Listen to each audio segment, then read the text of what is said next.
안녕하십니까. 코로나19 통합뉴스룸 5시 뉴스입니다. 정부의 코로나19 주간 위험도 평가 결과 수도권은 매우 높음, 그리고 비수도권은 중간으로 평가됐습니다. 정부가 추가 접종 확대로 중증 환자 수를 줄이기에 주력하고 있는 가운데 40대 이하 일반 성인에 대한 추가 접종은 내년 상반기에 이루어질 예정입니다. 신민혜 의학 전문 기자가 보도합니다. 정부가 지난 한 주간의 코로나19 위험도를 발표했습니다. 수도권은 매우 높음, 비수도권은 중간으로 각각 직전주보다 2단계씩 뛰어 올랐습니다. 신규 확진자 규모는 한 주 새 26% 가까이 급증했습니다.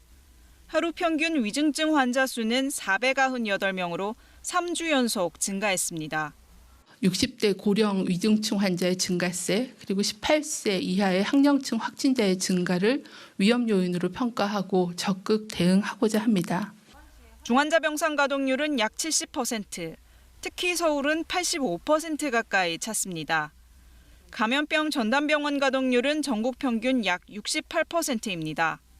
고령층 고위험군 등 추가 접종 대상자 가운데 현재까지 약 25%, 180만여 명이 추가 접종에 참여했습니다. 정부는 요양병원과 시설 입소자들의 추가 접종 간격이 4개월로 줄어든 만큼 접종이 빠르게 완료될 수 있도록 방문 접종 인력을 최대한 지원할 방침입니다.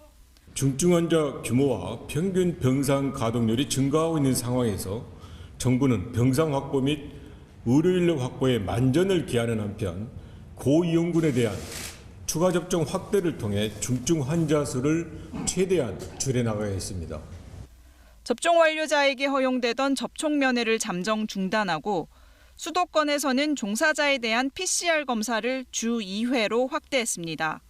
방역당국은 시간이 흐르며 접종 효과가 감소하는 점을 고려해 방역 패스에 유효 기간을 둘지 검토하고 있다고 밝혔습니다. 18살에서 49살 일반 국민들의 추가 접종은 내년 상반기 실시 예정입니다. 방역당국 분석에 따르면 최근 백신 미접종군이 코로나19에 감염될 위험은 완전 접종군에 비해 2.3배, 위중증 위험은 11배, 사망 위험은 4배 높게 나타났습니다.